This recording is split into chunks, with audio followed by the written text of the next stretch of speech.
We have some audio. As we are recording, this is just taken place. Tony Khan did a media call for AEW Dynasty. It's the big AEW Joan Collins crossover.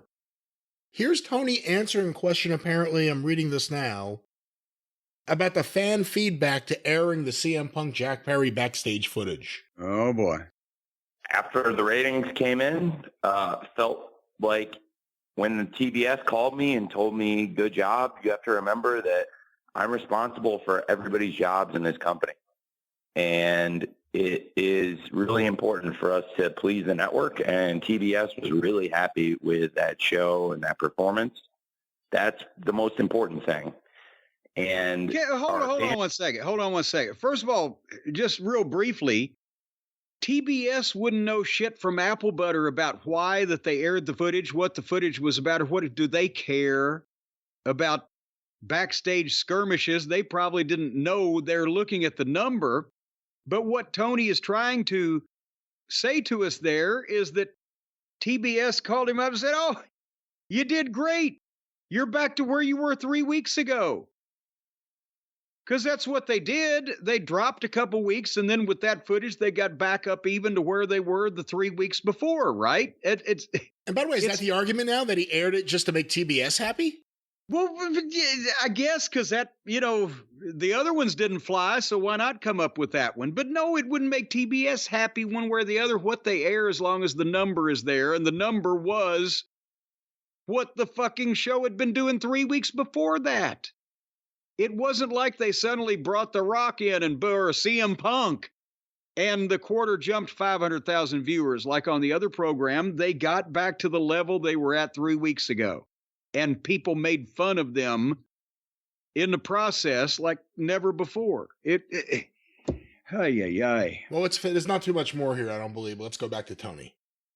And feedback on the show that we got, the rating is the number one source of fan feedback in the end for the network, and they were incredibly pleased. It was over 400,000 viewers in the 18 to 49 demographic, and that was a strong performance. And that is how TBS judges the show. Then just start airing security camera footage everywhere you can.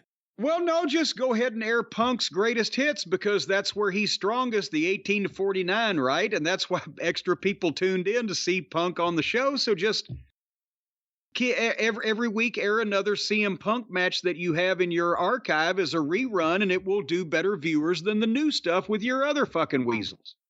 And how TBS judges the show is the most important metric I have for the performance.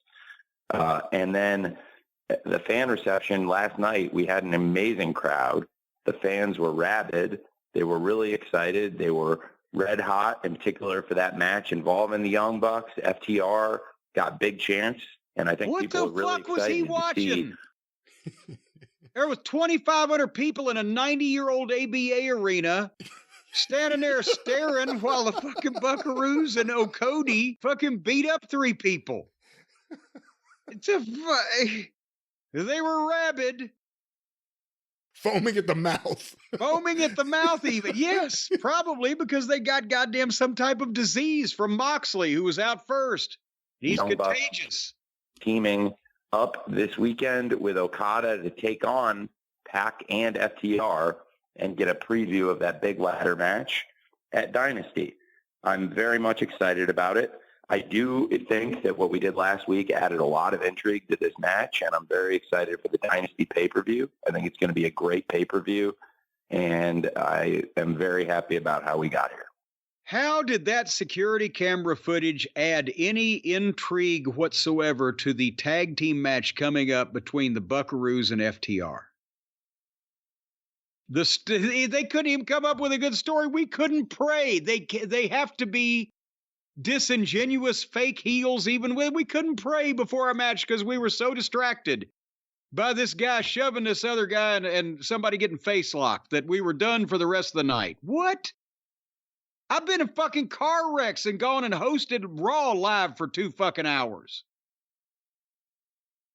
How is that tied in? The bigger problem is that Tony can never admit a mistake. Now, again, this is a fresh mistake. This is last week. The fan feedback was pretty universal. Everyone thought it was a bad idea. He's now saying the only thing that matters are the ratings. And not only the ratings, but if TBS is happy with the ratings. The barometer keeps moving for judging what's good and what isn't.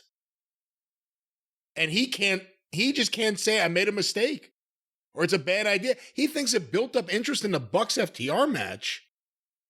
Does anyone care about that match because of that footage? Nobody. Did it make anyone care more about the match no one was demanding at all? No.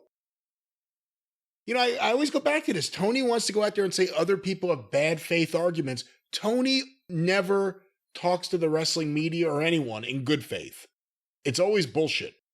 Well, because he wants the whole company to be built specifically for smart fans, and then when he does media, he tries to talk to him in kayfabe. And again, I'll just say this. If you announced, ladies and gentlemen, we have just uncovered home movies of Marilyn Monroe in 1958 having sexual relations with a goddamn Doberman Pinscher. And we're going to show it Thursday night at 9 o'clock out of the family hour on network TV for the very first time. You'd get a fucking number, wouldn't you? But would there really be any reason to show that footage other than to get the fucking number? It would to really embarrass CM Punk, to try and embarrass. Well, wait a minute. Why would CM Punk be embarrassed? Because Marilyn Monroe had sexual relations with a Doberman Pinscher. I thought you were talking about Tony's reasoning, not the Marilyn Monroe sex video. No, we're still on Marilyn and the Doberman. There's only one reason to show it, because people will watch it. So you just admit, I'll show anything. I'll show bestiality. I'll show fucking snuff films, whatever. As long as people watch. Doesn't have to be good. Doesn't have to make any sense or apply to what's going on in the overall scheme of things. But I'll tell you what, that Doberman,